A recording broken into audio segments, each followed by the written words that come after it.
Hola a todos, muchas gracias por conectarse a otro programa sobre impuestos. Mi nombre es Gonzalo Vergara.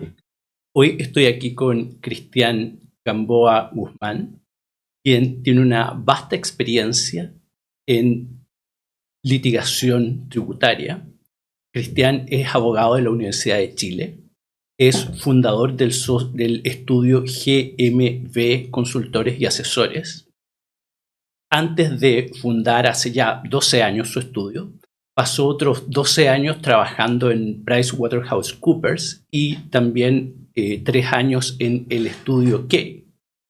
Con esto quiero decir que Cristian conoce al dedillo la operación del Servicio de Impuestos Internos y de los tribunales nacionales. Hoy lo que queríamos hablar con Cristian es un tema que fue uno de los más importantes aspectos que llevaron a las personas a votar de una u otra forma en la última elección, que es la seguridad. Pero la seguridad, en este caso, expresada como seguridad jurídica. Y para los que nos están viendo, probablemente no han escuchado de este concepto de seguridad jurídica, y de manera similar a lo que ocurre con la seguridad individual, la seguridad jurídica implica que no me van a causar daño, pero en este caso no me va a causar un daño ilícito el propio Estado. Y para que se presente la seguridad jurídica es necesario que existan reglas y que esas reglas puedan ser entendibles por las personas a las que van dirigidas, se conozcan de manera anticipada a los hechos y que no se apliquen de manera retroactiva. Con eso las personas son capaces de prever el resultado de sus conductas, en el caso de los impuestos en particular el resultado de sus negocios, y pueden predecir el resultado de esos negocios. Por lo mismo, esta seguridad jurídica es extremadamente importante. Ahora, recordando una de las mujeres más importantes que ha tenido Chile en materia de impuestos, que fue Milka Casanegra, que fue no solo asesora del gobierno de Arturo Alessandri, sino que también fue asesora del Fondo Monetario Internacional y de diversos organismos internacionales. Ella un poco llegó a la conclusión de que en los países en desarrollo, la administración tributaria es la política tributaria. Y quería partir la entrevista preguntándote, Cristian, si coincides con esta declaración de Milka Casanegra respecto de la importancia que en este caso tiene el Servicio de Impuestos Internos para efectos de que exista seguridad jurídica. Sí, efectivamente, en mi opinión y en base a la experiencia, yo creo que sí, comparto plenamente ello.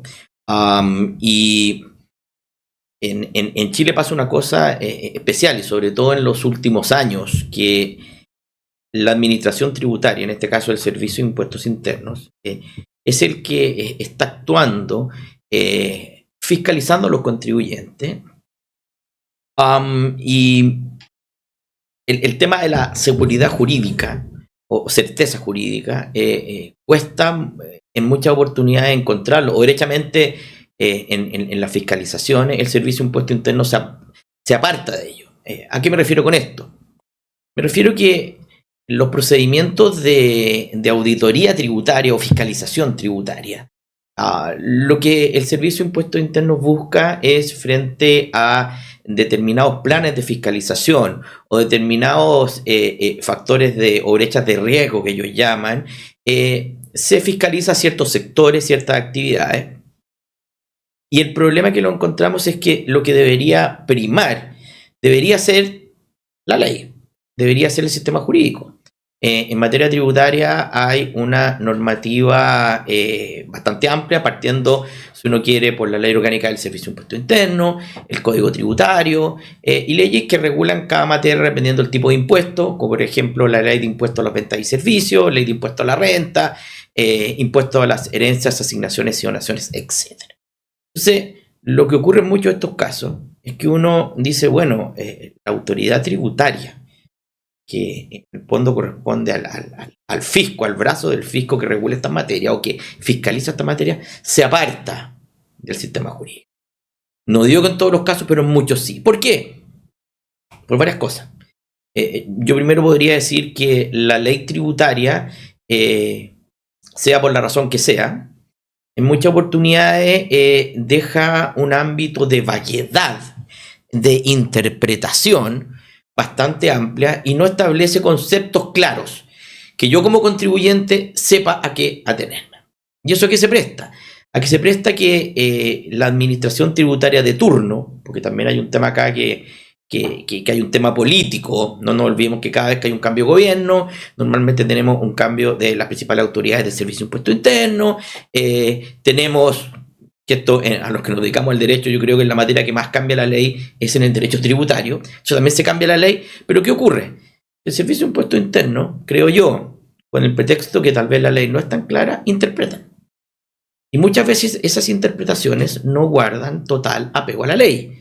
Y lo que uno alega en tribunales es que el Servicio de Impuesto Interno, si bien tiene la facultad de interpretar la ley tributaria interna, no tiene la facultad de colegislar. Y lo que nos hemos encontrado en muchos casos es que el Servicio de Impuesto Interno realmente, con estas especies de vacíos, está interpretando la norma. Y siempre la interpreta a favor de una política recaudatoria. Y uno tiene que enfrentarse después en los tribunales si no está de acuerdo. Pero en lo que quizás es más grave es que no obstante existen estos pronunciamientos, en muchos casos, no siempre los funcionarios del Servicio de Impuestos Internos lo cumplen. Esto se ha visto quizás acrecentado en los últimos 4 años, en que uno nota que prácticamente la función del Servicio de Impuestos Internos, que debiera ser recaudar cuando corresponde de acuerdo a la ley, se está convirtiendo en simplemente recaudar a como dé lugar. Hay un apetito, un hambre por recaudar tremendo, lo que también se une con tesorería, que últimamente lo único que hacen es recaudar, muchas veces infringiendo derechamente la ley. Pero eso es lo que está ocurriendo. Entonces, la certeza jurídica para una persona, para una empresa, hablemos de contribuyente en general, es bastante poca, porque además ocurre que en algunos casos uno piensa A, otro piensa B, y a veces ocurre, que nos ha pasado, circulares del Servicio de Impuestos Internos que dicen una cosa y los fiscalizadores en un proceso aplican otra. Entonces uno dice, bueno, ¿cuál es la certeza jurídica? Sí, tengo la ley faculta al Servicio de Impuesto interpretar, Impuesto Interno interpreta. Una interpretación, estoy hablando de una circular oficial del director del Servicio de Impuesto Interno, los fiscalizadores simplemente no la aplican. Y dicen, tenemos un criterio distinto. Bueno, y uno dice, ese criterio, ¿de dónde viene? A mí hasta el día de hoy, esto me estoy refiriendo puntualmente a un tema en materia de IVA, nunca me han podido dar ese criterio. Entonces uno podría decir eso, descriterio. Entonces con eso la certeza jurídica se va a cualquier parte, uno no sabe a qué acogerse y con una diferencia de no más de 4 o 5 meses, me ha pasado que en materia de IVA, bueno, la fiscalización está bastante agresiva, pero me ha pasado que una alegación que yo hago acá en una de las direcciones regionales de Santiago, me la rechazan y en una dirección regional del sur, no sé cuál, me la cogen. Exactamente, Gonzalo, el mismo argumento. Entonces uno dice, bueno, ¿qué certeza jurídica tengo? Parece que es 0. Sí. Bueno, para ir un poco diseccionando tu respuesta, porque ahí planteaste varios problemas que se pueden ir un poco explicando en algunos casos si usamos la típica división de ir de lo más general a los problemas particulares, que es un poco lo que nos interesa también llegar.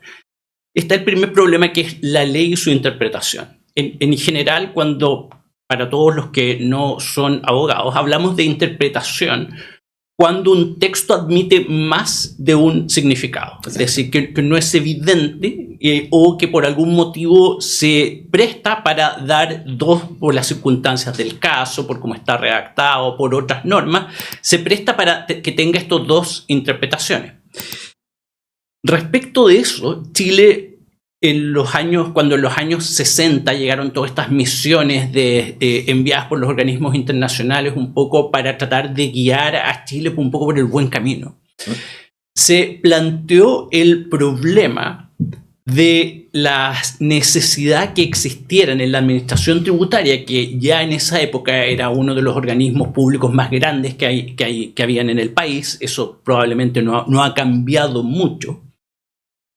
Y se planteó esta necesidad de la existencia de interpretaciones comprensivas y simples que fueran aplicadas por los distintos miembros de la administración fiscal para lograr esto que mencionaste, que es la igualdad ante la aplicación de la ley. Es decir, que un fiscalizador que esté en Arica pueda hacer una interpretación, llegar un poco a la misma conclusión que el fiscalizador que está en Puerto Montt. Sin embargo, ese esfuerzo que se hizo inicialmente, que implicó la creación de un manual que interpretaba la ley tributaria, al poco andar se dejó de lado y fue reemplazado por estas circulares que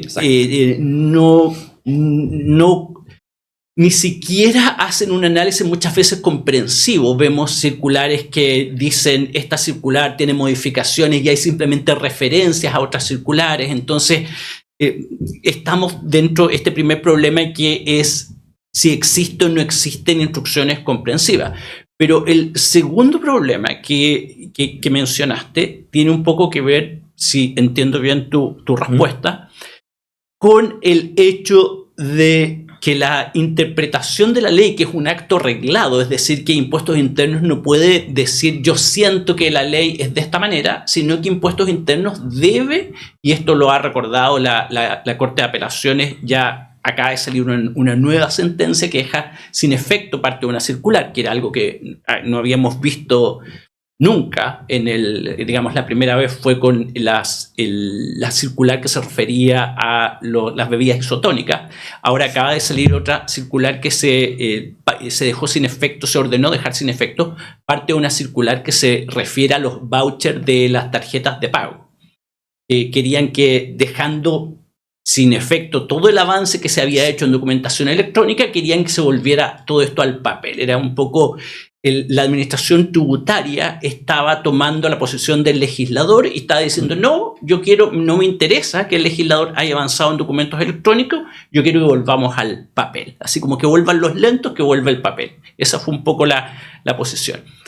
Y hasta qué punto, porque ahí es también recordando a los profesores importantes, que un profesor de Derecho Administrativo, refiriéndose a la interpretación tributaria, decía que el problema que tenemos es que muchas veces las leyes son torturadas hasta que confiesan decir algo que nunca han dicho.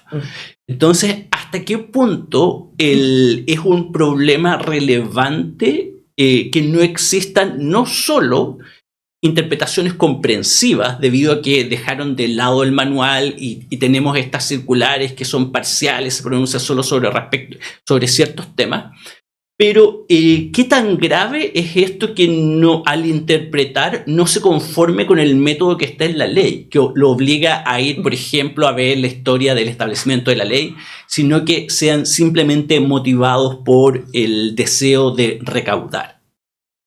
A ver, yo lo veo bien complejo, bien complicado el tema. Porque lamentablemente lo que uno ve cuando se ve enfrentado a una fiscalización, o ya derechamente a un juicio tributario, un procedimiento general de reclamación, es que yo tengo un marco legal que me dice algo, y convengamos una cosa: la ley tributaria en general es compleja.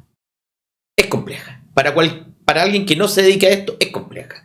Si yo comparo otros códigos, como por ejemplo, qué sé yo, el Código Civil, el Código de Procedimiento Civil, etcétera, el Código de Agua y infinidad de otros textos, lo comparo, por ejemplo, con lo que es la Ley de Impuestos a los Ventas y Servicios, con todos los cambios que se van a hacer, porque se van haciendo como parche. Entonces, al final, resulta que uno, si le da una primera lectura, no entiende nada.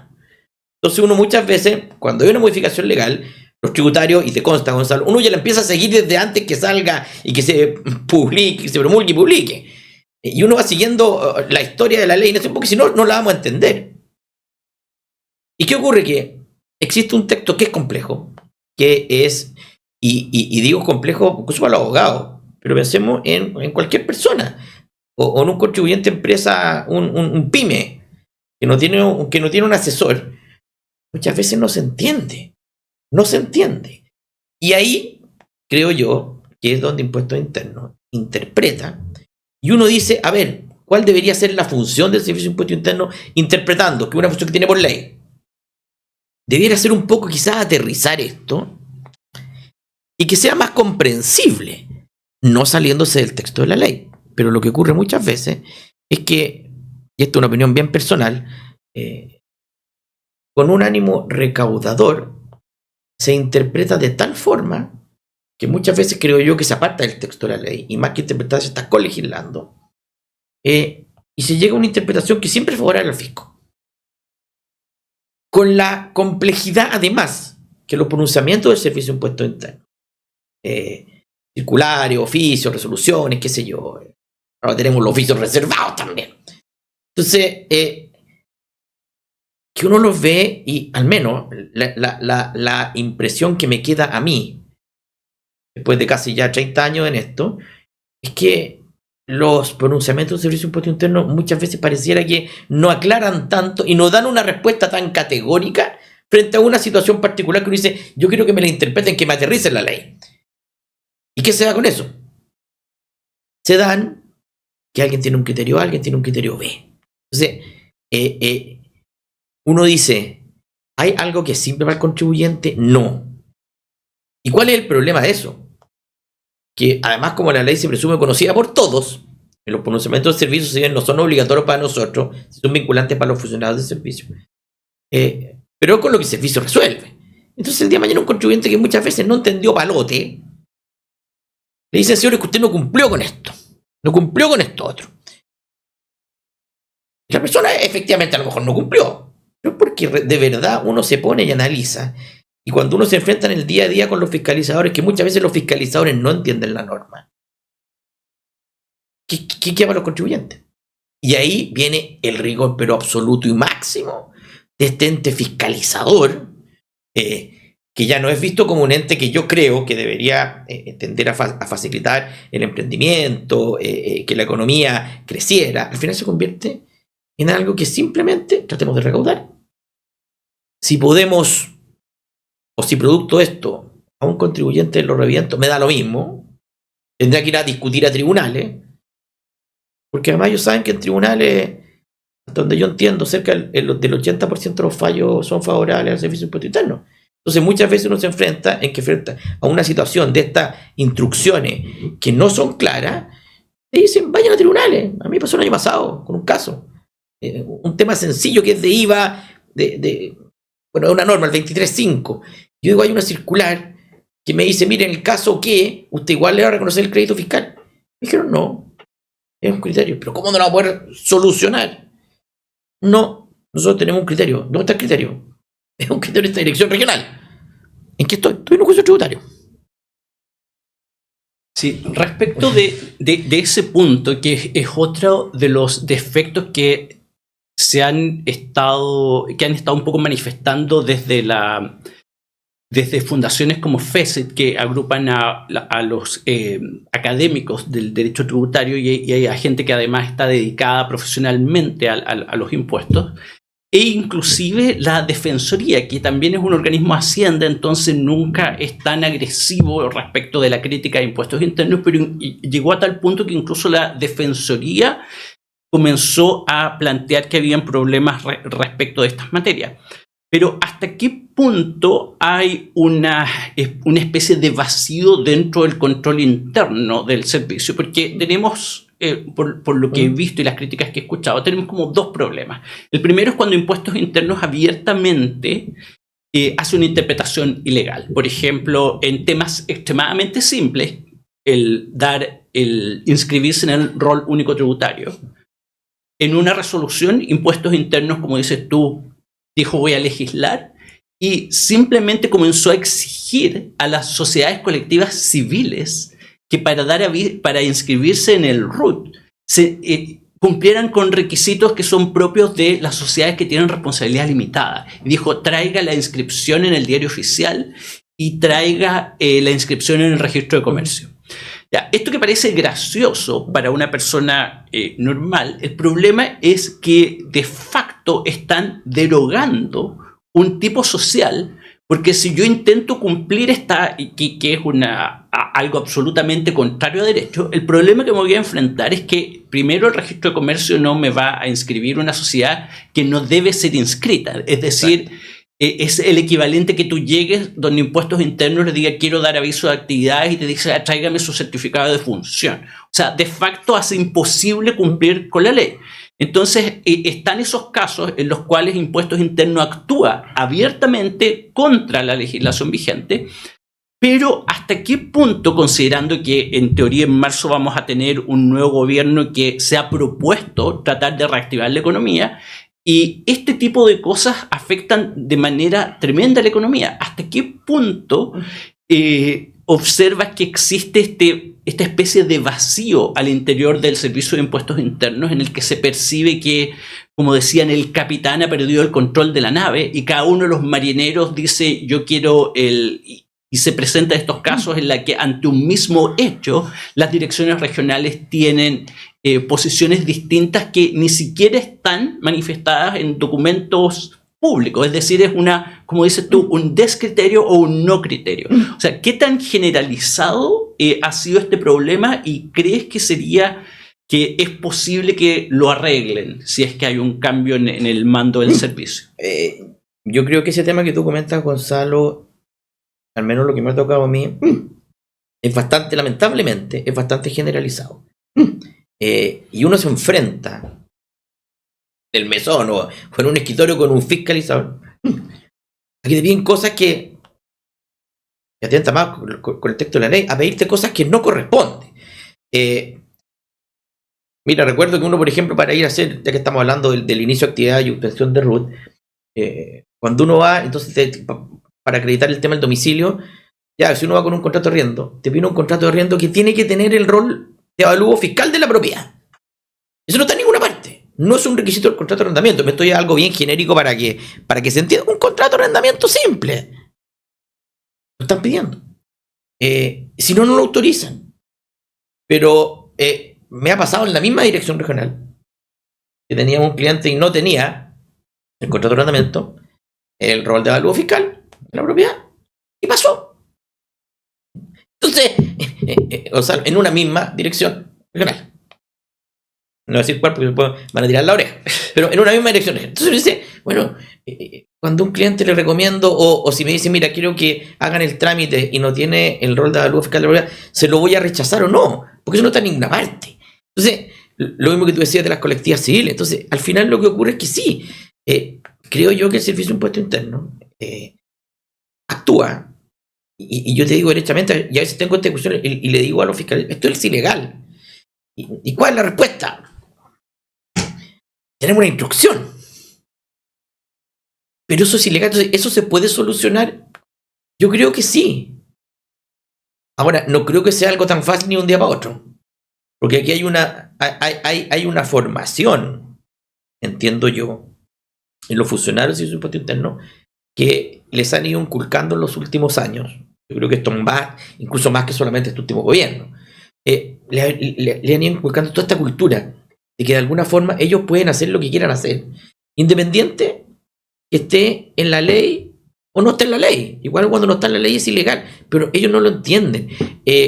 Cuesta tanto hacerlos cambiar con cosas sencillas. Por ejemplo, me pasó con algo que quizás es algo súper sencillo.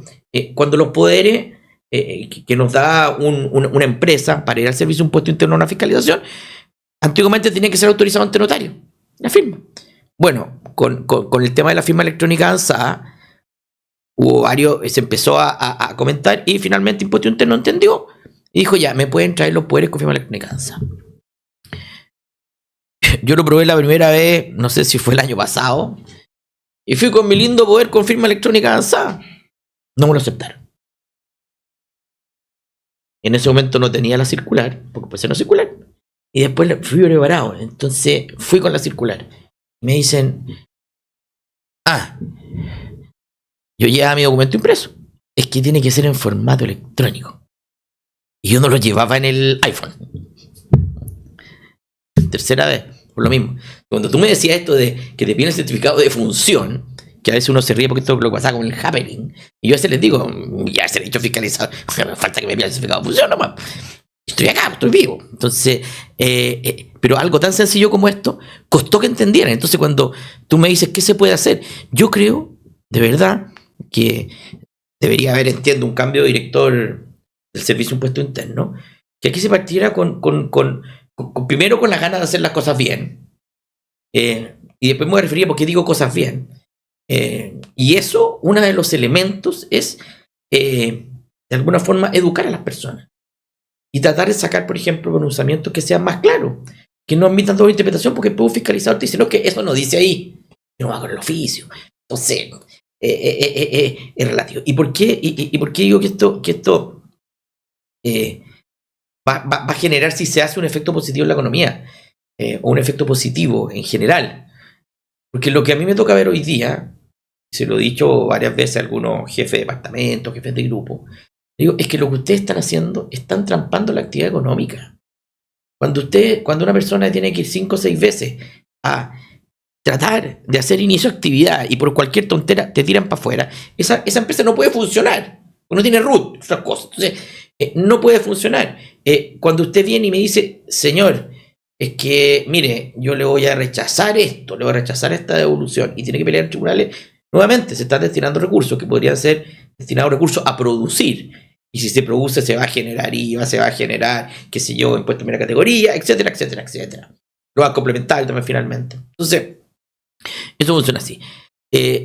Pero como se opera hoy día, ellos creen que a lo mejor se recauda más.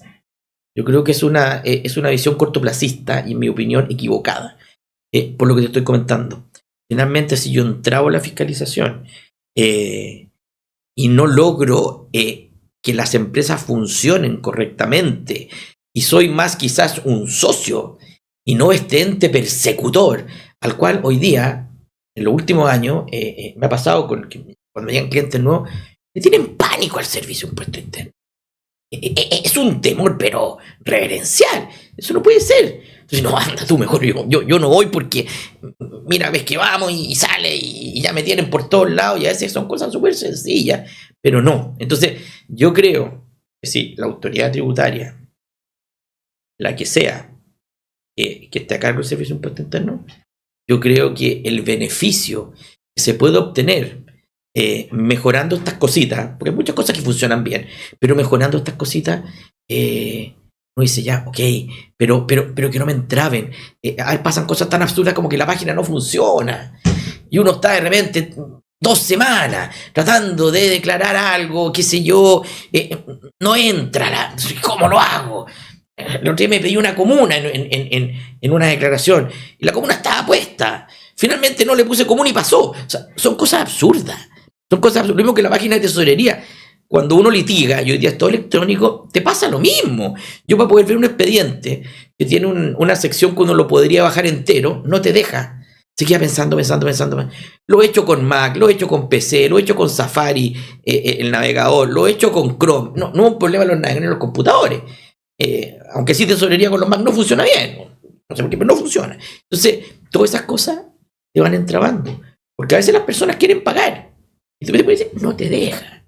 Entonces, ¿se pueden hacer cosas? Sí, yo creo que hay un beneficio para el país y que posiblemente se va a recaudar más de lo que se recaudó durante la administración. Pero las cosas hay que hacerlas, no hay que tener temor, creo, hacerlas. Y hay que partir por un tema de educación. Y hay personas que sean más reacias. Bueno, los más de arriba tendrán que es lo que se hace. Pero yo creo que, como ver hoy día, es más restar que sumar para el país.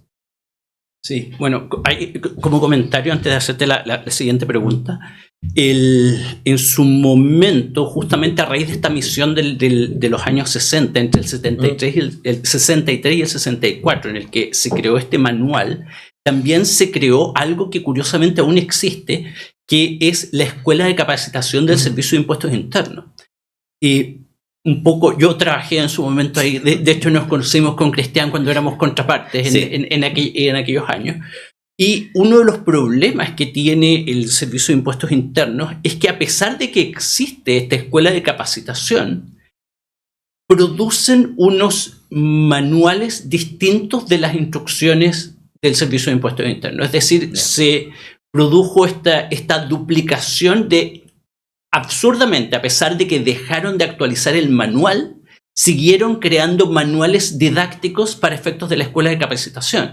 Entonces, es un poco un absurdo de que en vez de concentrarse en actualizar el manual y que los fiscalizadores estudien una sola materia y que por lo mismo estén concentrados y conozcan la instrucción oficial, en este momento se utilizan recursos para crear manuales didácticos en vez de actualizar un manual comprensivo en que a los fiscalizadores les enseñen las instrucciones vigentes. Entonces, es solo para un poco ver cómo en la práctica hay cosas que efectivamente podrían ser resueltas debido a que Impuestos Internos está gastando hoy dinero en eso, porque la actividad de capacitación es una actividad extra. Cuando le pidieron a un fiscalizador dictar un curso, el fiscalizador cobra aparte porque no es su actividad común, no es parte de la actividad de fiscalización para el que lo contrataron. Es similar a que, no sé, a nosotros nos pide una universidad que dictemos una cátedra. Es una cosa bastante similar.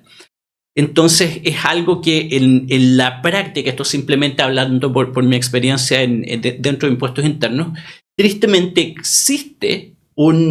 existen recursos destinados a eso, pero no se está haciendo bien el trabajo.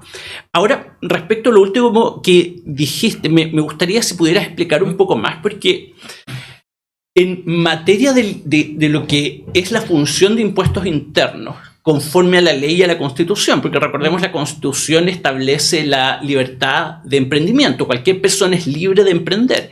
Y las normas tributarias están diseñadas para que el diseño legal es que implica que la persona comienza a realizar su actividad y acto seguido va y tiene un mes para avisarle a Impuestos Internos. Y por lo mismo la lógica es que tú trabajas y le avisas a Impuestos Internos que estás trabajando. Pero en la práctica, todo esto se ha transformado en una especie de sistema de control de la economía.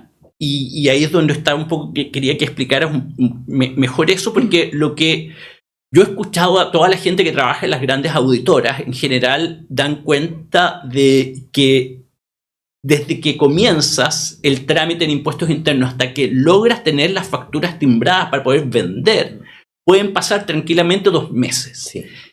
Eso con la gente que tiene los recursos necesarios para contratar asesores.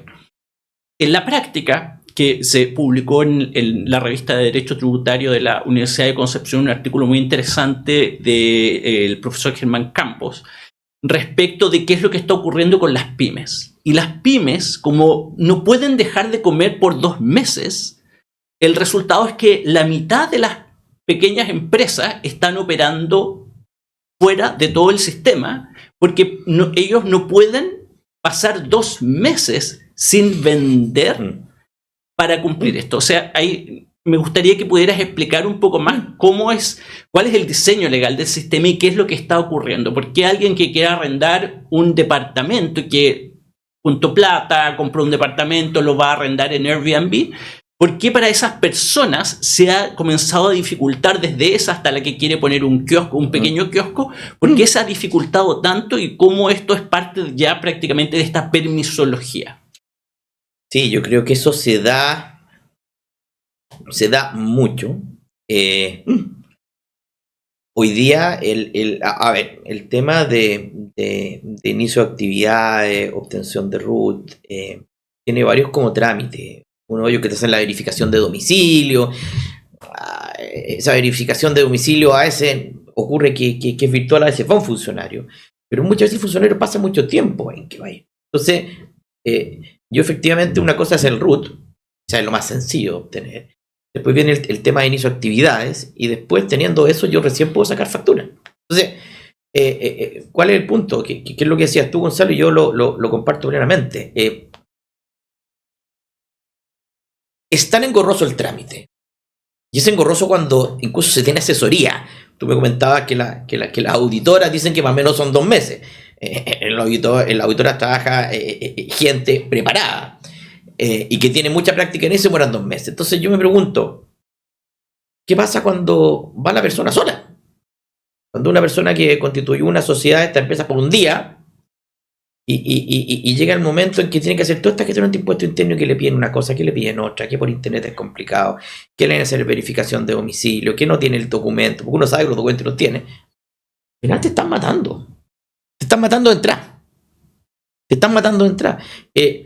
Porque además hoy día pasa que eso es al inicio. Pero después cuando yo empiezo a funcionar,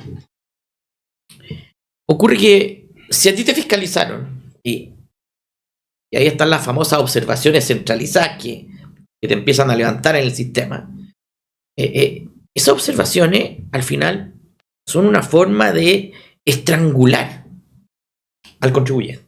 ¿Por qué?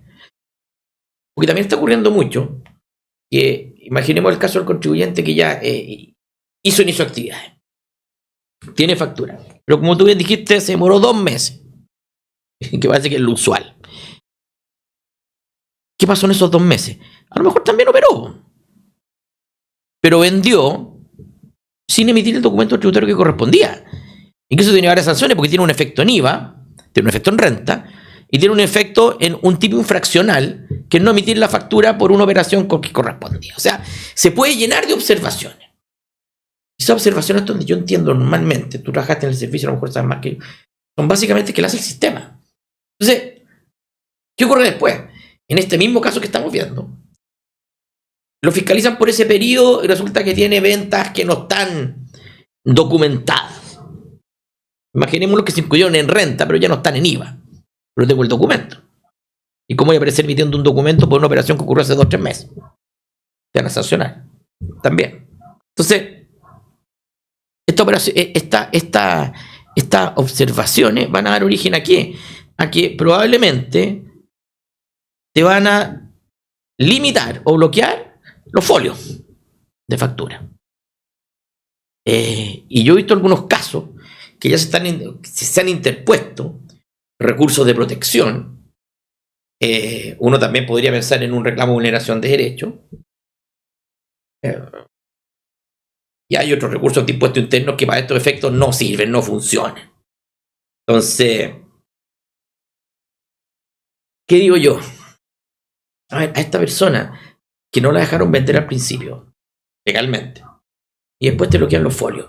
Y si tú tienes que emitir 10 facturas al mes o 20 facturas al mes y te van dando de a 3, y cada vez que tienes que hacer, porque además hoy día impuestos internos son los reyes de la solicitud administrativa. Ese es por el sistema. Cuando funciona, porque a veces no te deja entrar, pero ya, yo lo hago. Y se demora a veces bastante tiempo en resolver. O sea, lo primero que te llega, para que nos entiendan acá los oyentes, normalmente lo primero que le llega cuando uno hace una solicitud administrativa, te asignan un fiscalizador y te dicen, tienes 60 días para resolver. Eso en algunas. En otras te llega que tiene 6 meses. Entonces, esa es la respuesta que yo tengo como administrado, como contribuyente. Entonces, a este pobre contribuyente, a este nuevo contribuyente, lo complicaban al principio y eso le generó un tema a futuro. Entonces, eso al final es lo que está haciendo, es que en vez de liberar y generar actividad económica, te la está trancando. Y eso ocurre. Entonces, estas cosas además, en mi opinión, no son legales. Como dijo Gonzalo, yo trabajo en esto hace mucho tiempo y uno aquí va actuando en base a la experiencia. Y se me viene a la cabeza un caso que tuvimos un cliente con un tema de devoluciones de IVA y que ya tenemos todo solucionado, se fiscalizó, ya se aclaró todo, fue bastante largo el proceso, pero siguen teniendo folio autorizado para 3 facturas. No sé por qué. Entonces la próxima semana voy a tener que ir al Servicio de Impuesto Interno, una de las direcciones regionales de acá de la región metropolitana, así que me las levanten. Y si no, a lo mejor voy a terminar en un recurso de protección por algo que es totalmente ilegal, porque las observaciones que tenía por lo que me fiscalizaron ya no las tengo. Pero el día quedó ahí y uno va a hablar, no, Es que el sistema, y el sistema es cualquier cosa, el sistema es como mirar al cielo, así es, oye, no el sistema, cuando no tienen explicación. Es como cuando antiguamente los bancos empezaron a funcionar y decían un problema al computador. Hoy día acá es el problema del sistema. ¿Y qué ocurrió? Lo que estamos conversando. Al final no se recauda. Con casos como este, Gonzalo, yo creo que hay miles. El caso que te estoy comentando yo es un caso que es no chico, pero hay muchos casos de pequeños contribuyentes que, en base a lo que dijo Germán, esto de lo que pasa con las pymes. Claro, imaginemos que la pyme no tiene asesoría experta, porque la asesoría experta es cara. Y un contribuyente, un pyme, muchas veces no tiene esos recursos para gastar en una asesoría experta. Y que claro, las soluciones son caras porque hay que meterle mucha cabeza a veces, hay que hacer presentaciones, hay que ir a hablar con el otro, hasta a veces con el director regional o la directora regional, y así se solucionan los temas, pero esa es la situación que yo veo en este país, y que eso además vulnera los derechos de los contribuyentes.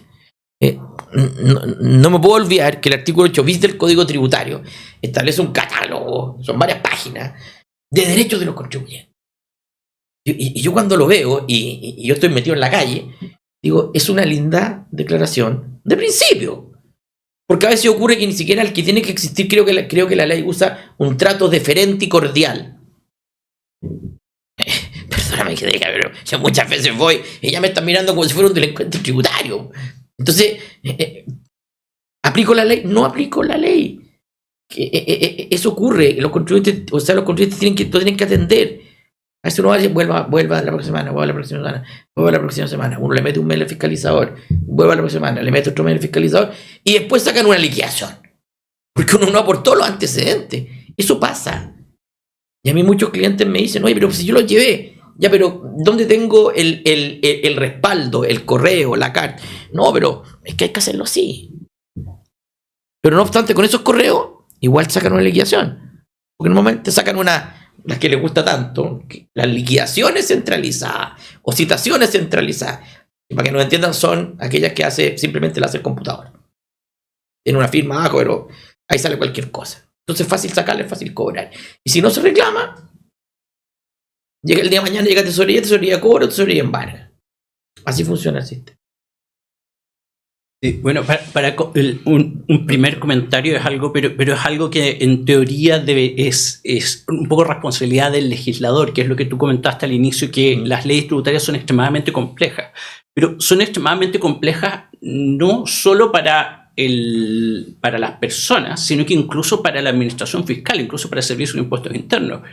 Curiosamente, que estaba recordando un caso, hace unos 2 o 3 años, alguien consulta impuestos internos respecto del sistema gratuito que tiene para que las personas puedan emitir facturas. Porque ese sistema no contemplaba el caso del arrendamiento de inmuebles amoblados. Que en el caso de los arrendamientos de inmuebles amoblados, la base imponible del IVA es distinta. Y en ese momento, Impuestos Internos dijo más o menos, efectivamente nuestro sistema no contempló eso y invita al contribuyente a buscar una asesoría externa, y estamos hablando del sistema que fue diseñado para los pequeños contribuyentes. No el sistema, porque obviamente un gran contribuyente no va a usar eso, usa su propio sistema. Bueno, el punto es que el año pasado, 3 años después, vuelven a consultar Impuestos Internos y no había arreglado el problema. Es decir, que sea por desidia o por dificultad de efectivamente cómo están redactadas las leyes, ni siquiera Impuestos Internos es capaz de cumplir cuando a él le trasladan que en este caso la ley fue la que estableció que debía poner a disposición de los contribuyentes este tipo de aplicaciones para que fuera más fácil declarar. Pero esta facilitación que Impuestos Internos no es capaz de cumplir, un poco da cuenta de la dificultad de cumplir con el sistema. Ahora, dicho eso, quería saber si puedes explicar un poco más el tema de los recursos internos de Impuestos Internos, porque los actos del Servicio de Impuestos Internos pueden ser controlados por los tribunales, pero en este momento los tribunales tributarios y aduaneros están colapsados. O sea, principalmente los de la región metropolitana tienen casi la mitad de los ingresos del país están en los 4 tribunales de la región metropolitana, lo que implica que todos los años ingresan más causas de las que son capaces de resolver. El resto, y es un poco para plantear cómo ha ido cambiando la ley respecto de y cómo en los últimos años han ignorado al contribuyente y se han centrado en mejorar las circunstancias de la administración. En la última reforma tributaria permitieron que impuestos internos con independencia del domicilio del contribuyente pueda asignarle el caso de un contribuyente de Santiago a un fiscalizador que está en Arica. Es decir, que dentro de la administración tributaria pueden distribuir la carga para facilitarle la vida a los funcionarios de impuestos internos. Pero en el caso del contribuyente, el contribuyente siempre debe mantener siempre tiene que recurrir al juzgado de su domicilio, lo cual provoca que existe en la región metropolitana, Concepción y Valparaíso probablemente, una sobrecarga de trabajo. Y en cambio en el resto de los tribunales no tienen esa sobrecarga de trabajo. Pero esa sobrecarga de trabajo en parte se explica porque todos los recursos internos, impuestos internos, no hacen un control interno de sus actos. Y aparentemente se lava las manos y dice véalo en tribunales. Y no se molestan ni siquiera en hacer algo que para la Contraloría General de la República es gravísimo, que es cuando un funcionario abiertamente desobedece una instrucción, conforme a lo que ha dicho históricamente la Contraloría, al funcionario que desacata la instrucción le deberían hacer un sumario. Y eso Impuestos Internos no solo no lo hace, sino que ni siquiera está ejerciendo el control interno, lo cual tiene como este efecto secundario de saturar los tribunales. No sé si podrías un poco explicar eso, porque es algo que en teoría se podría arreglar con una nueva, con nuevas personas a cargo del Servicio de Impuestos Internos. Sí, yo creo que lo voy a tratar de resumir el tema, porque esto hago un programa completo, todo el tema de la justicia tributaria en Chile. Pero sí, a ver efectivamente cómo opera esto. Yo tengo dos grandes posibilidades de impugnar un acto del Servicio de Impuestos. Primero tengo aquellos que son propiamente administrativos ante el propio servicio, que esto ocurre cuando el Servicio de Impuesto Interno emite un acto terminal. Hablemos de una liquidación que, para explicar, es un acto donde se determinan diferencias de impuestos. Puedo tener una resolución también donde puedo modificar una pérdida tributaria, rechazar una solicitud de devolución que yo haya pedido por alguna de las normas del Código Tributario. Y ese acto, yo tengo dos posibilidades. O me conformo y digo ya, ok, pago la diferencia de impuestos, o en este caso que digo una devolución, voy a renunciar a ella aunque yo creo que tengo derecho, o B, digo no, yo esto lo quiero discutir. ¿Por qué? Porque esto está mal rechazado o esto está mal determinado, esta diferencia de impuestos, o la diferencia de impuestos existe pero debería ser menor. Entonces, la primera herramienta que yo tengo es recurrir al Servicio de Impuesto Interno con lo que se llama una RAV, que es la reposición administrativa voluntaria. Yo en esto recurro al propio servicio, en este caso ante los departamentos de procedimientos administrativos y tributarios, u oficina, mismo apellido, la OPAT o el DEPAT. Y yo concurro al Servicio de Impuesto Interno y le digo, mire, con todo estos antecedentes, aquí existe un vicio de error. Por lo tanto, el acto tiene que ser dejado sin efecto. Ya. Primera alternativa. Segunda alternativa que yo tengo, voy a seguir una línea de tiempo para tratar de ser ordenado, es que si a mí esto me lo rechazan en toda parte, yo puedo interponer un reclamo tributario ante los tribunales tributarios y aduaneros de acuerdo a mi jurisdicción. Pensemos una persona de Santiago, de la región metropolitana, o una empresa de la región metropolitana, lo interpongo y aquí entra distribución de causa, podríamos decir, y se sortea entre los 4 tribunales, me asignan un tribunal. Ahí yo tengo un juicio tributario, que esto ya es un proceso que dura, en primera instancia, por lo que decía Gonzalo, que están colapsados los tribunales, dura bastantes años, normalmente, en primera instancia. Pues yo voy, tengo la posibilidad yo, o el Servicio de Impuesto Interno, que es mi contraparte, de recurrir a la Corte de Apelaciones, en este caso la de Santiago, y finalmente puedo llegar a la Corte Suprema. Esto es un juicio que puede durar 4, 5, 6, 7 años y más, dependiendo también de la carga de los tribunales superiores de justicia, obviamente. Si yo por alguna razón no interpuse esta RAF, no interpuse el reclamo tributario, se me pasó el plazo, puedo presentar lo que se llama una RAF con F, igual a la otra que es con B corta, pero esta es con S.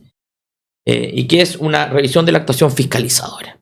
Se presenta en el mismo departamento y esto ya normalmente, yo aquí le digo a mis clientes, estaba con una ayer y que le decía, esto es como ya la bala de plata, tengo una, si la apunto, bingo, si no la apunto, fuera. ¿Por qué? Porque esto es como un acto de buena voluntad, yo lo veo del Servicio de Impuestos Internos. Porque a mí ya se me pasaron todos los plazos que yo tenía para impugnarlo ante ellos, ante un tribunal independiente, y presento entonces como una solicitud de clemencia, podríamos decir. Si me va bien, bingo. Si me va mal, hasta ahí terminó el tema y tendré que pagar el impuesto, o perdí mi devolución, o la pérdida quedó rebajada, queda en lo que queda. Ya, eso es lo que yo tengo. Yo también ante impuesto interno, cuando yo tengo algún acto que considero que vulnera algo, de lo que se llama el recurso de resguardo, que se tramita ante el propio Servicio de Impuesto Interno. Cuando salió esta institución hace ya varios años atrás, creo que 2 reformas atrás, uno lo revisaba y decía, es una buena herramienta. Funciona porque normalmente impuesto interno cuesta que cambie un acto y que ellos reconozcan que hay un acto en que se vulneró algo, entonces es complicado. Eso ante el servicio. Y yo también tengo a nivel de tribunales tributarios el recurso de vulneración de derechos. Que eso opera, es como una especie, para tratar de que todos me entiendan, es como una especie, o se asemeja a un recurso de protección en materia tributaria. Si uno interpone un recurso de protección, no puede interponer ahí hay una norma que es más parecido, porque tiene que ser vulneración de algunos de los derechos que infrinja algunos de los derechos de la Constitución. Entonces, ahí uno recurre al tribunal y dice, señores, mire, a mí el Servicio de Impuesto Interno me infringió este derecho, me vulneró ese derecho que está consagrado en el 8 bis, por ejemplo. Ya, ahí el tribunal resolverá lo que corresponde. ¿Qué es lo que ha pasado? Y aquí un tema que no quiero dejar de mencionarlo. Que, por ejemplo, pasó que en estos últimos 4 años, después que estuvo el último director, Echeverry, se empezaron a rechazar casi todo esto, esta RAF. Que aparentemente había un instructivo interno que decía, no, aquí tiene que haber un error como grosero, brutal, y si no, para afuera. Entonces uno iba, y lo que hablábamos hace bastante rato, eso que había veces en que alguien te resuelve una cosa, alguien te resuelve otra. En este caso puntual, el mismo departamento, lo que antes, qué sé yo, RAF o RAF que se acogían, la empezaron a rechazar. Y así ocurrió. Entonces, el contribuyente nuevamente, y pasó más con la RAF, se ve desprotegido. Creo que hay unos pronunciamientos, hay algo de ahí, impuesto interno, no sé si mediante oficio reservado, que algo dicen y como que después lo dejan sin efecto, porque hubo una presión a nivel general brutal. Entonces, ¿a qué voy? Y un poco revisando lo que hemos dicho antes, la ley es la misma, pero se cambia un criterio en la misma dirección regional. O sea, eso es raro. Y lo que dijo Gonzalo, y tampoco me olvido, esto que existe esta norma, que hoy día a mí me pueden fiscalizar de otra dirección regional, no ha tocado. Y yo creo que puede haber sido una buena herramienta. Pero acá hay un tema también legal. Muchas veces los legisladores, cuando uno se dedica a esto y ve los temas, yo principalmente en los temas de justicia tributaria, de juicio, yo lo digo, pero ¿cómo sacaron esto? ¿Cuándo lo van a cambiar? Como los temas de carga de la prueba en los juicios tributarios, que la cambiaron hace muy poquito, que me cambiaron el 132 del Código Tributario, que hoy día el servicio también tiene carga de la prueba, era solamente el contribuyente, en base al artículo 21 del Código Tributario.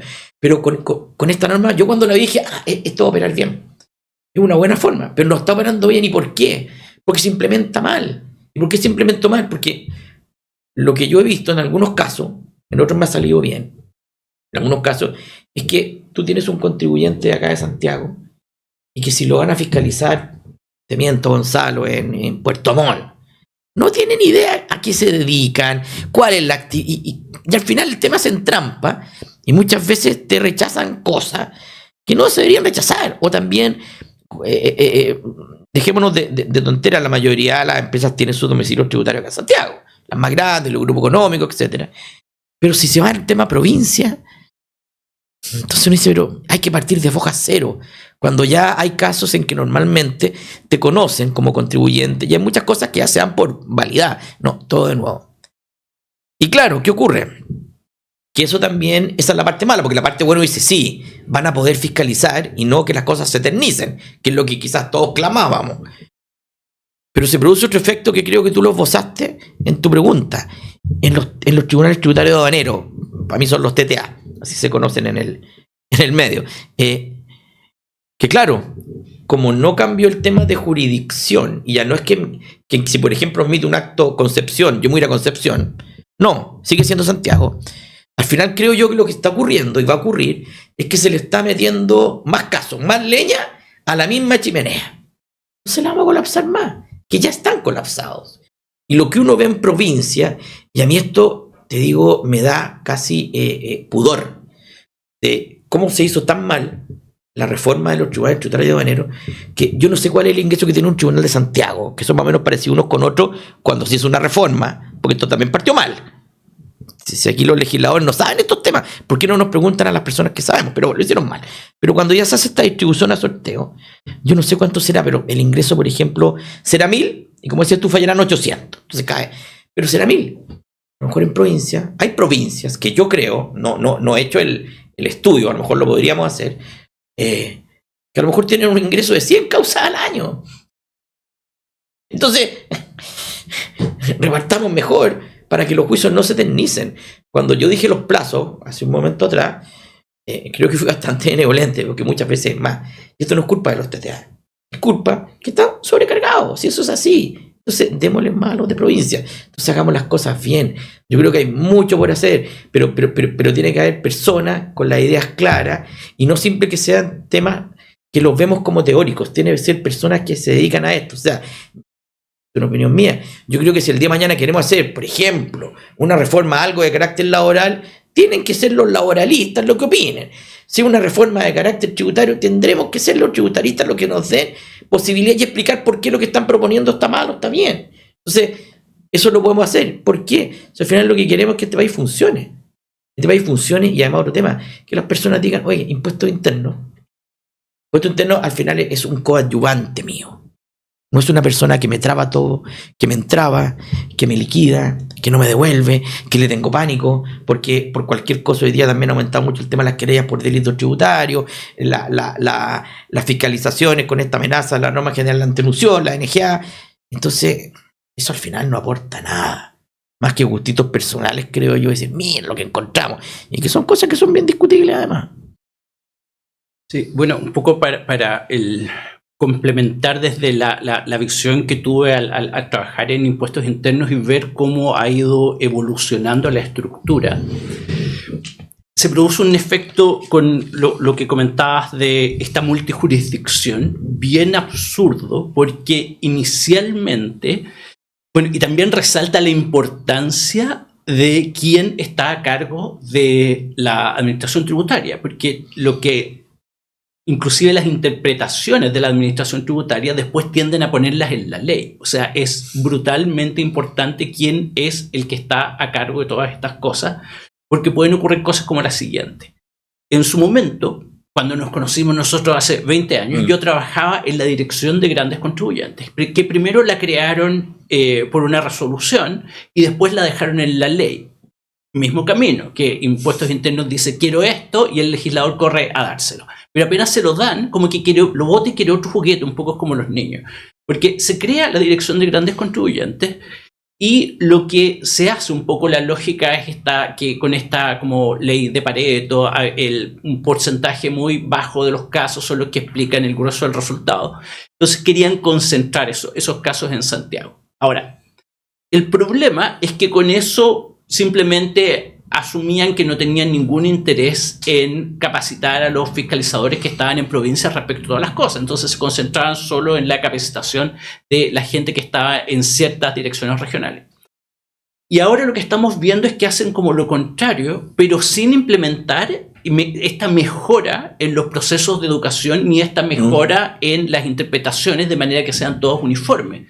Entonces tenemos por un lado que aún existen grandes contribuyentes porque querían concentrar los casos en Santiago, pero al mismo tiempo se dieron cuenta que como concentraron todo en Santiago, intensificaron y esto más encima va en contra de todas estas declaraciones que todos los gobiernos dicen que quieren promover la regionalización. Claro. Pero si una salmonera quiere operar realmente donde está, tiene el problema de que la van a fiscalizar en Santiago y obligan a la plana mayor a moverse a Santiago al final del día, porque tienen que responder en Santiago. Pero ahora al mismo tiempo se mantiene esta estructura, pero comienzan a enviar los casos a provincias. Sí. Entonces, un poco mi punto es que no existe una visión global de esto porque cada persona que queda a cargo en un momento logra poner algo en la ley y eso es contradictorio con lo que había hecho el director anterior. Entonces hay uno que dice no, quiero concentrar todo en Santiago, el otro dice no, porque ahora se concentra todo en Santiago, pero en vez de cambiar la estructura completa, él dice yo voy a decidir cuándo envío los casos a provincia. Claro. Y siguen, el resultado de esto es que más encima están mandando los casos de Santiago a provincias, con lo cual van a sacar más casos en Santiago y van a colapsar más los tribunales tributarios y aduaneros. Exacto. Entonces no tenemos políticas coherentes. Bueno, lo último que te quería preguntar, Cristian, tiene que ver con este catálogo que sacó la Fundación FECID, que tiene un valor, yo creo, muy grande porque están comenzando a hacer una especie de registro centralizado de los casos en los cuales existen estas violaciones a los derechos de los contribuyentes. Y aparentemente lo que es más evidente en violaciones con los derechos de los contribuyentes tienen que ver con estas anotaciones que, como tú bien dijiste, son el resultado de estos procesos en los cuales hay un algoritmo que selecciona a los contribuyentes y de facto, porque esto es algo que Impuestos Internos viene haciendo hace años, no es algo que hayan... O sea, dos cosas. Uno, la inteligencia artificial no es un funcionario público porque no existe, no tiene responsabilidad administrativa, exacto, no tiene nada. Todo esto, al final del día, los responsables son seres humanos. No podemos decir, es que la máquina no quiso como si fuera la película de Matrix, así la Matrix no quiere. Todo esto es responsabilidad de las personas, pero ¿cómo opera? No sé si le puedes explicar esto a las personas, ¿cómo opera esto de las anotaciones y cómo de facto es una... O sea, cuando las personas ven en las películas norteamericanas que alguien pide que alguien nos acerque... Normalmente la estructura de ese tipo de acciones las declara un juez. Es decir, un juez puede decir, qué sé yo, esta persona es un peligro para la sociedad, no puede, qué sé yo, acercarse, por decirlo de manera burda, a impuestos internos a más de 5 metros. Pero en este caso es el mismo impuestos internos el que restringe inclusive el cumplimiento de obligaciones. Y eso parece ser absolutamente, absurdo, porque te dicen, señor, usted si va a iniciar actividades, usted tiene que cumplir con estas obligaciones, pero la persona cuando va a cumplir se encuentra que Impuestos Internos de facto se lo ha prohibido. No sé si podrías explicar eso un poco más. Sí, yo lo veo esto como un problema brutal que hay hoy día. Voy a contar un caso que en mi opinión es absurdo. Es absurdo. Se constituye una sociedad, creo que una SPA, y uno de los socios tenía observaciones por otras cosas. En la sociedad concurrimos a tratar de hacer RUT en isoctiaes, no tan el RUT, isoctiaes no hubo caso. No hubo caso. ¿Por qué? Porque había una anotación que afectaba al socio, no a la sociedad, o sea, no he operado todavía. Mira, después de eso ya, como no tenía factura, la opinión mía fue, oye, no operemos. ¿Qué hicimos? La sociedad la dejamos ahí. Después nos llegó una citación del artículo 63. ¿Por qué la sociedad no había hecho nada? Que no sé qué, unos cuestionarios. Pero básicamente, ¿por qué no habíamos hecho nada en todo este tiempo? Yo les contesté y les dije, mire, porque ustedes no me dejaron hacer hizo actividades. ¿Y por qué no hizo esto otro? ¿Tiene empleado? No tenemos empleado porque usted no me dejó hacer hizo actividades, no puedo contratar. No tengo fondo, no tengo relación, deuda, patrimonio. No tengo nada. Pero mira lo absurdo, ¿por qué? Porque el sistema le había puesto esta anotación y aquí yo noté cuando tú estabas hablando vulneración de debido proceso. Como tú decías, a lo mejor afuera son tribunales. Aquí en Chile resulta que hoy día te lo hace un computador y uno sin saber cómo ni cuándo te tiran determinadas anotaciones. Y esas anotaciones tienen cierto grado como de intensidad y algunas te matan. Entonces, en este caso que yo te comento, al final lo que hicimos, ¿sabes lo que hicimos? Hicimos la disolución de la sociedad. Nunca operó. No tuvimos otra. O sea, yo creo que a eso llegamos de absurdo, que ocurren cosas. ¿Por qué? Mira, me pasó estos días también. Una sociedad grande que tenía unas observaciones y tenía como una sociedad que tiene como 100, 200, 300 empleados. Y a una de las empleadas, declaración de impuestos a la renta de 2025, bloqueada por la sociedad. Entonces, porque al final había que ir con el certificado de renta, pero tenía que ir, no podíamos nosotros, como empresa. No, usted no puede ir, no puede solucionar el problema. No puede hacer nada. Entonces, le generó un tremendo problema a esta persona. De repente ocurre que en estos casos los trabajadores te pueden y te amenazan con ir a la inspección del trabajo. O sea, ¿qué quiero llegar con estas anotaciones?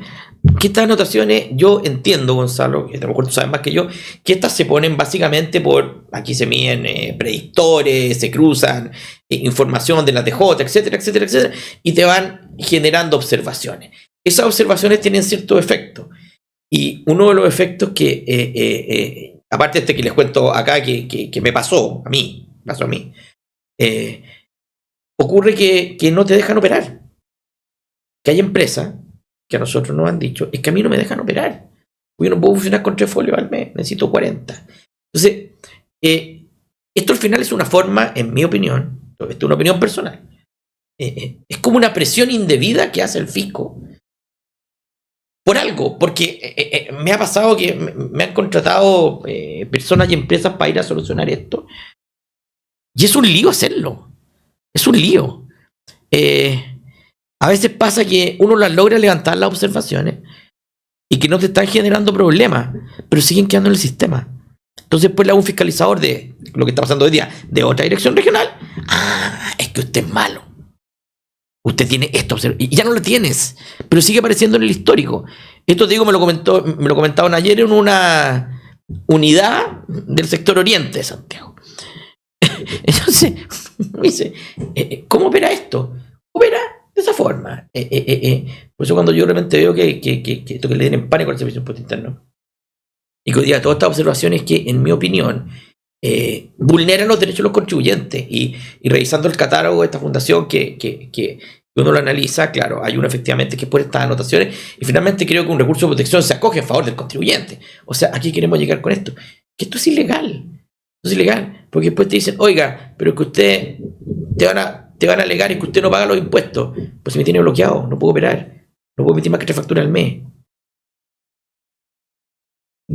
Entonces, pasa así. Yo, en mi opinión, esto es algo que se debería cambiar. Es algo que al menos para que a uno le pongan una anotación, uno debería tener algún tipo de notificación del Servicio de Impuesto Interno. Hoy día más como es por correo electrónico, no te pueden decir es que no lo ubiqué. El que se hace el leso y no la ve, bueno, problema del contribuyente, pero es fácil hacerlo y que te llamen y que lo hagan. Esto se hace sin previa citación, sin previo nada. Entonces, genera efectos que, y esto es lo que uno siente, que los fiscalizadores muchas veces, y los abogados del servicio también, no saben las consecuencias que estas cosas generan. Te pueden matar un contribuyente, lo pueden matar, y no vende. Imagínate, vende y le pide factura a otro. Claro, le pide factura al otro. ¿Qué va a ocurrir ahí? Se lo llenan en los diarios. 97.4, delito tributario. Entonces, esto, claro, si yo estuviera en impuesto interno, que no voy a estar nunca, pero si yo estuviera en impuesto interno, esto lo cambiaría y tendría que ser previa citación, previa anotación, porque además es como uno de los derechos de los contribuyentes que dice que cualquier acto tiene que ser como subido a tu página, y eso no es así. Hemos visto durante el año pasado que muchas citaciones, artículo 73, no llegaron. Puntualmente con un correo, no me llegó la liquidación centralizada. La citación nunca llegó. Y a ver, dame la clave, nos metimos a la página, buscamos que tendría que haber sido notificada. Todas las demás llegadas, no estaba. ¿Y qué dicen después? Aquí como que esto, y con esto termino. Jalisco nunca pierde. Yo tengo todas las herramientas, yo soy el poderoso, yo soy el gran fisco, y de alguna forma yo cobro, y yo a usted lo aprieto, porque tengo todas las herramientas. Las tiene, pero no todas son legales. Sí, bueno, un poco para que las personas que nos escuchan se imaginen, esto es contrario a todos los principios básicos del derecho de todas estas cartas de declaraciones de los derechos de las personas. Y de hecho este tipo de conductas son objeto de películas de ciencia ficción, porque es un poco el precrimen, es decir, tanto el precrimen, es decir, lo vamos a sancionar por algo que usted no ha hecho, entonces usted no puede realizar un aviso de inicio de actividades porque uno de sus socios, entonces probablemente si usted es socio de él, usted va a hacer lo mismo en el futuro. O es una de esas formas como del derecho prebecariano, que es el derecho cuando a la gente los castigos eran quememos la hoguera, en el cual existían durante la Edad Media, durante la Baja Edad Media, estos castigos colectivos. Es decir, había alguien del pueblo que se había portado mal, entonces castigábamos a todo el pueblo. Es extremadamente barbárico. Por eso, por lo mismo, es tan grave este tipo de conducta. Bueno, te agradezco un montón, Cristian, el haber podido conversar contigo respecto a estos temas, y agradecemos a todos nuestros oyentes y los esperamos muy pronto en un nuevo episodio. Muchas gracias. Adiós.